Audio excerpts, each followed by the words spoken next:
Hi guys, I'm live. How you guys doing?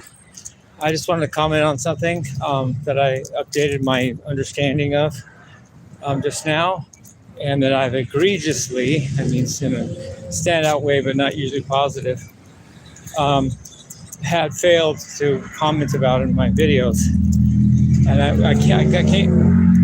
Yeah. Roar. I came across this idea and information in my head from doing Crazy Train. When did I do it?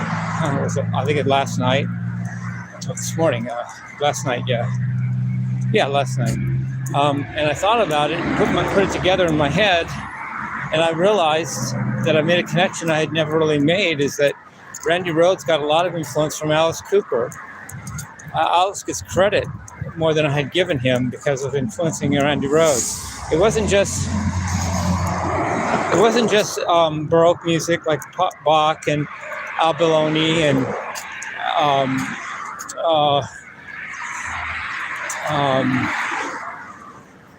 Vivaldi and who else? Who else did Randy like classically? I don't know, maybe Paganini a little bit, but that influenced Randy. But it was, and from rock and roll influence-wise, it was basically Ritchie Blackmore from Deep Purple and Alice Cooper. And Alice Cooper, what he did, really helped Randy do what he did. So Alice Cooper just went up a great notch in my book.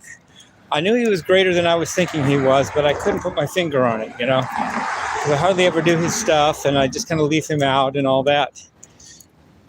But that was a faux pas.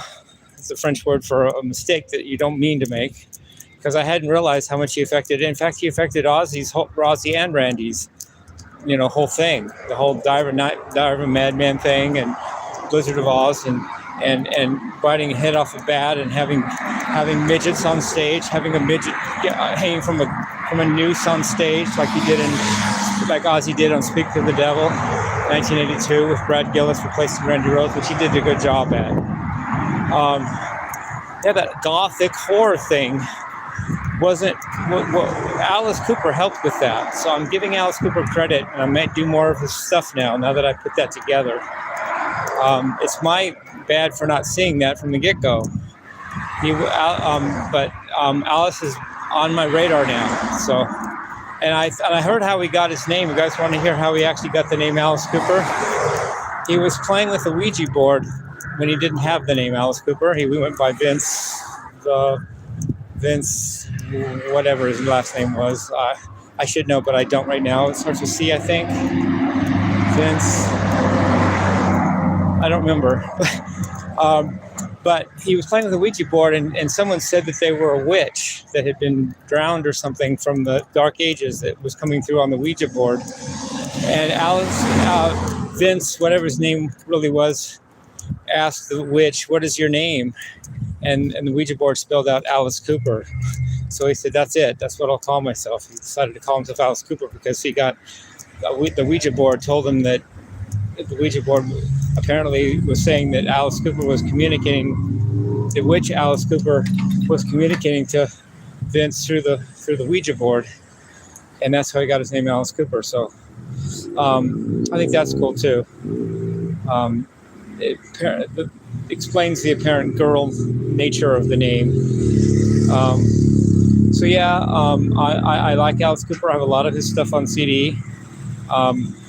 I have heard it, and I do like it, but I just didn't realize how important it was until this Randy Rhoades connection. So I'll be doing more Alice than I have been doing. Yes. Anything else I want to rant about? I had to rant for that reason alone. I had to rant here. What else?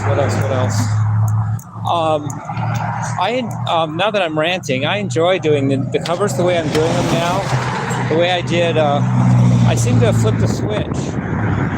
It started with, as far as songs goes, as far as playing covers, it started with Staying Alive by the Bee Gees. I played that with a lot of fun. I really had fun playing that, and then I had fun playing with a lot of attitude. Dr. Feelgood by Motley Crue, and then I feel like I put a lot of attitude and fun into Crazy Train by Ozzy and Randy. I wasn't doing that before. I was taking it too hard, taking it too seriously, tensing up too much, worrying about it too much. And with this new picking breakthrough, where I finally realized I understand my picking is really where I wanted it to be, it kind of gives me confidence to loosen up a little bit when I'm doing other things as well that don't even involve technique necessarily, alternate picking on everything, but it just makes me looser, have more fun, and I think it improves my vibe, and I'm enjoying it more, and I want to do more stuff, The moderator always ragged on me, or at least didn't give me good kudos for doing covers. I guess it didn't involve him. It only involved him if I was doing stuff with him, which he no longer does, and that's on him. Say that fast 100 times. But if it was covers, he didn't really care. It didn't have anything to do with him, is my idea. But I think covers are important because they teach you about music. They teach you about how to play a song. Teach you about ideas on writing your own songs. And screw the moderator and his advice. In this case, and in other cases as well, in many cases. But whatever. I enjoy doing covers. I mean, and plus they're fun to rock out. If I had to if everything I did had to be original, I wouldn't have enough material, and I wouldn't be able to watch my music DVDs because nobody else would have any music out to have music DVDs, and it would change my whole trip. So I'm grateful to music before me, and I respect my elders as my dad taught me, and I call things as I see them, like he taught me, and I'm calling it now like I see it. I'm excited to do more Alice Cooper though. I just didn't. It just didn't register with my brain, and now it has. So I love you guys. Peace, love, and rock and roll.